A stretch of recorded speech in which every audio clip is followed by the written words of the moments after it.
she said about how transcendent this class is and these two young ladies are, but you're not splitting the vote.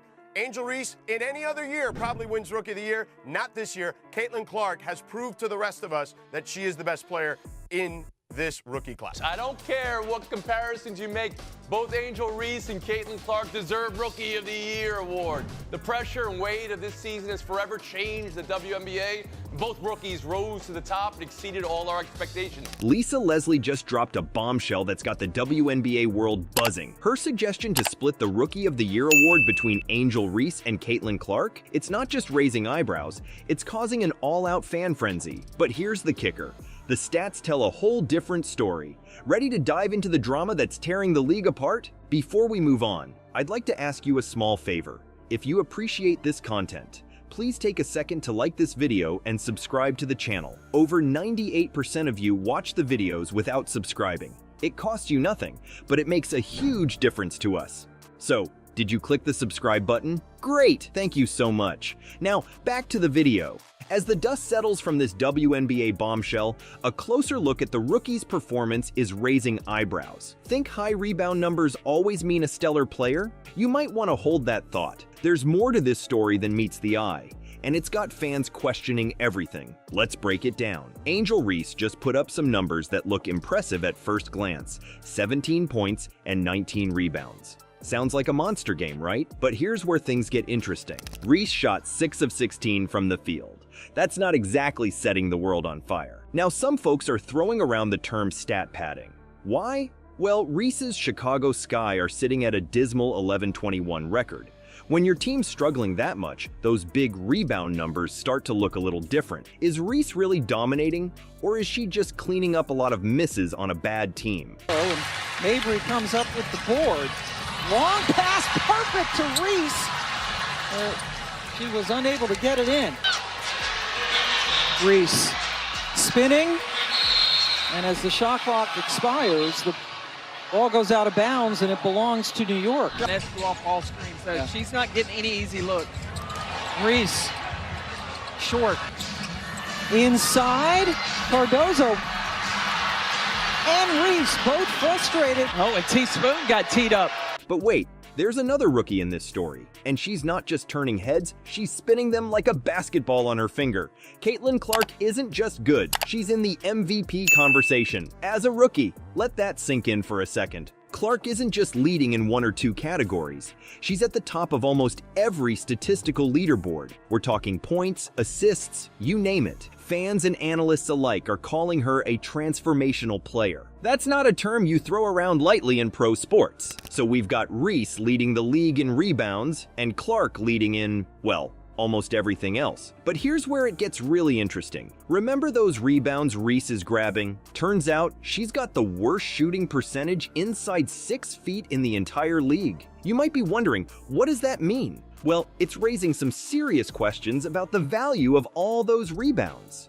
If you're grabbing boards but can't convert them into points, are you really helping your team as much as the stats suggest? This isn't just about numbers on a sheet. It's about impact on the court. Clark's making her team better every time she steps on the floor. She's not just scoring, she's creating opportunities for her teammates. She's making clutch plays, she's doing it all. Just when you thought this rookie showdown couldn't get any more heated, someone decided to play the race card. But here's the kicker. It's not who you'd expect. What could make a respected figure in women's basketball face accusations of racism? The answer might challenge everything you thought you knew about sports and fairness. Jason Whitlock just dropped a bombshell that's got everyone talking. He's calling Lisa Leslie's comments racist. Yeah, you heard that right. Whitlock's saying Leslie's suggestion to share the Rookie of the Year award is all about promoting racial equity over merit. It's like he's accusing her of playing favorites based on skin color. But wait, there's more to this story.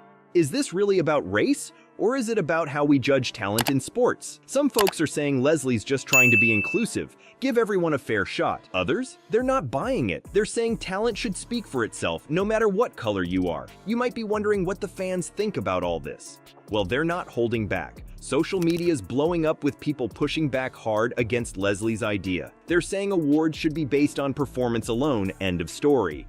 One fan even called it disrespectful to what Clark is doing. Ouch. But here's where it gets really interesting. This whole debate is raising some big questions about how we look at talent in sports. Some people are worried that if we start sharing awards to promote diversity, we might end up watering down what it means to be truly great. They're saying it could make the recognition of real talent mean less. On the other hand, you've got folks defending Leslie. They're saying she's just trying to shine a light on two incredible rookies. Maybe she didn't mean to start a fire, but now that it's burning, it's forcing us to think about some tough questions. Think about it. How do we balance recognizing top talent with making sure everyone gets a fair shot? It's not just about basketball anymore. This debate is touching on some real hot-button issues in sports and society. And let's not forget about Reese and Clark in all this. They're the ones at the center of this storm. Both of them are putting up impressive numbers, making waves in their rookie season. But now, instead of just talking about their game, we're caught up in this bigger debate about race, merit, and what it means to be Rookie of the Year. Leslie's original comment? She probably thought she was just throwing out an idea, maybe trying to spread some love in the league. But man, did it backfire? Now she's got people questioning her motives, wondering if she's really promoting diversity or if she just stirred up a whole lot of trouble. Think the Rookie of the Year drama is intense? It's just the tip of the iceberg. There's a storm brewing in the sports world that could turn the whole idea of competition upside down. Are you ready for a total game changer? This debate isn't just about two talented rookies anymore. It's sparking a conversation that could reshape sports as we know it. We're talking about a clash between two powerful ideas: pure talent versus equal opportunity. And the outcome? It could redefine what it means to be a champion. Let's break it down. On one side, we've got the case for meritocracy. It's pretty straightforward. Awards should go to the best performer, no questions asked. It's all about fairness and pushing athletes to reach new heights. Makes sense, right? After all, isn't that what sports are all about? But hold on. Because there's another side to this story. What if sharing awards could actually help grow the sport? Some folks are saying it could promote diversity and bring in new talent. It's not just about who's the best right now, but about building a stronger, more inclusive future for the game. Now you might be thinking, wait a minute, wouldn't that water down the achievements of top players? And you're not alone. Critics are worried that if we start handing out awards to promote equity, it might make those awards mean less. It's a tricky balance for sure, but here's where it gets really interesting. This isn't just about basketball anymore. This debate is touching on some big issues in sports and society. How do we balance recognizing top talent with making sure everyone gets a fair shot? It's a question that's got people talking from little league fields all the way up to professional arenas. Let's bring it back to Reese and Clark for a second. Their performances aren't just impressive, they're like a mirror reflecting these larger issues. Reese is putting up big numbers in rebounds, but her team's struggling. Clark, on the other hand, is dominating across the board and making her team better. It's not just about stats anymore. It's about impact, opportunity, and how we measure success. This whole situation is forcing us to ask some tough questions. Should sports stick to pure meritocracy, or is there room for promoting equity? Is it possible to do both? And if we start changing how we hand out awards, where does it stop? Some people are worried that if we prioritize equity over merit, we might end up losing the drive for excellence that makes sports so exciting. Others argue that without making space for diversity, we might miss out on incredible talent that just needs a chance to shine. It's not an easy problem to solve. On one hand, sports have always been about pushing limits and being the best. On the other, we're living in a time where people are more aware than ever of the need for equal opportunities. So, what's the answer? Well, that's the million-dollar question. Maybe it's about finding a middle ground. Could we create a system that recognizes top performers while also making sure everyone has a fair shot at success? Or do we need to completely rethink how we approach competition in sports?